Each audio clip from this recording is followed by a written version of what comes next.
This is my presentation on pulmonary carcinoma in canines. So when talking about pulmonary carcinoma, we can divide it into two categories. One is primary lung lobe cancer and the other is metastatic lung cancer. So when we're looking at dogs, metastatic lung cancer is going to be much more common and primary lung cancer is rare. In general, though, lung cancer is not very common in canines at all. It makes up for less than 1% of all neoplasias. The average age of a patient diagnosed with lung cancer is 10 years old. The distribution between males and females is pretty much even. And in terms of breeds, some people say that there are no breeds that are predisposed to having lung cancer, but then other people say that brachycephalic breeds are a little more susceptible just because they have those short nasal passages, and so they're not able to filter out like environmental pollutants as well as other breeds. So what causes pulmonary carcinoma? So there is no exact known cause. It can be from a random mutation, it can be from an inherited genetic defect, it can be from environmental factors, but possibly and most likely it's a mix of different reasons. So environmental factors include pollutants in the air like asbestos, or if a dog lives in a household where someone or people are smoking cigarettes. Just like humans, dogs can be affected by secondhand cigarette smoke. So genetic changes can occur in the somatic cells of the lungs. Things like proto-oncogenes can become altered. These genes are involved in normal cell growth and division, and they give the signal for a cell to divide, or they give the signal for the cell to go through apoptosis. So if those genes are altered, they become oncogenes, and then you may have cells that are growing and dividing that shouldn't be. They aren't getting the signal to go through the cell suicide, or they're getting a signal to divide when they shouldn't. Then you also have tumor suppressor genes that can get turned off.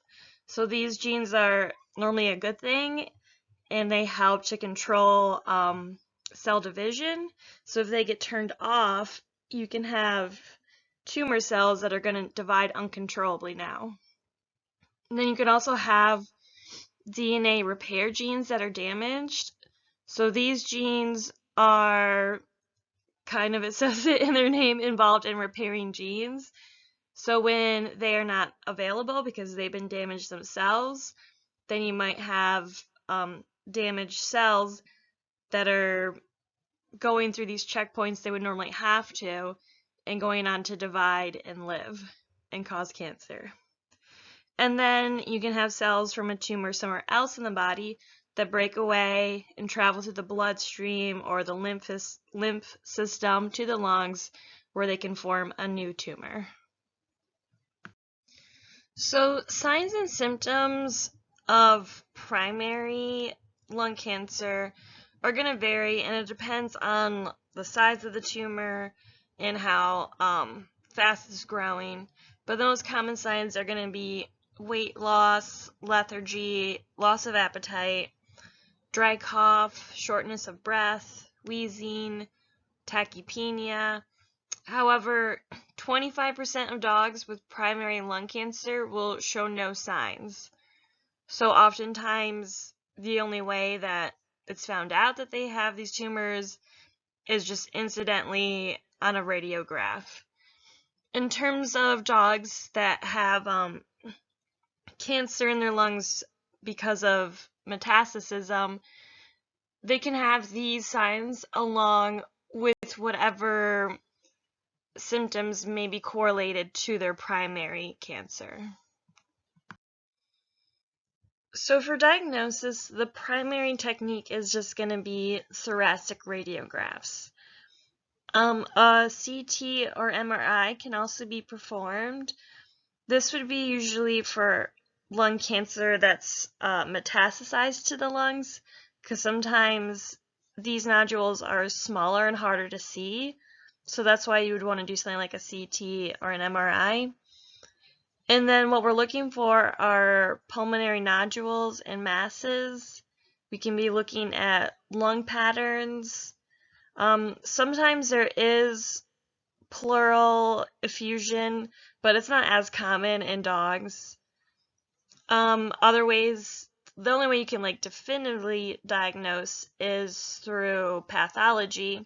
So you can do a surgical biopsy, or you can do a fine needle aspirate, where you're gonna do an ultrasound and guide the needle through to take a small biopsy of the tumor.